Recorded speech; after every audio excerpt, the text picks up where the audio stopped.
Using quadrats. Organisms live in different places because of the environment varies. As we know, a habitat is a place where an organism lives. For example, a playing field. The distribution of an organism is where an organism is found within that habitat, part of the playing field. Where an organism is found is affected by environmental factors. An organism might be more common in one area than another due to differences in environmental factors between the two areas. For example, in the playing field, you might find that daisies are more common in the open than under trees because there is more light available in the open. There are a couple of ways to study the distribution of an organism.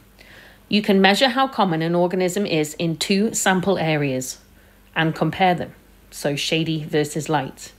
Or you can study how the distribution changes across an area by placing quadrats along a transect. Both of these methods give quantitative data about distribution. A quadrat is a square frame enclosing a known area, for example, 1 meter squared. To compare how common an organism is in two sample areas, like shady versus sunny, just follow these simple steps. Place a 1 meter squared quadrat on the ground at a random point within the first sample areas. You can divide the area into a grid and use a random number generator to pick the coordinates. Count all the organisms within the quadrat and repeat this in as many places as you can. Work out the mean number of organisms per quadrat within the first sample area.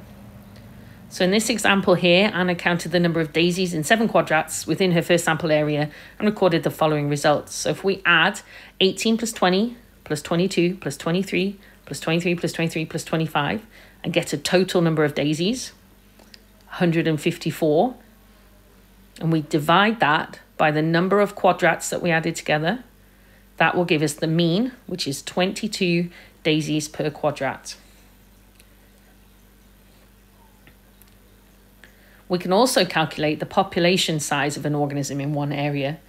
So if we use the information about the quadrat size to randomly sample the daisies on an open field, then we can start by working out the mean number of organisms per meter squared. And we do this by dividing 1 divided by the size of the quadrat. And then we can multiply that by the mean. So 2 times 10.5 daisies per quadrat means that there is a mean number of daisies per meter squared of 21 daisies. If we multiply that mean by the area of the field, 800 meters squared, that will give us a total of 16,800 daisies in the field.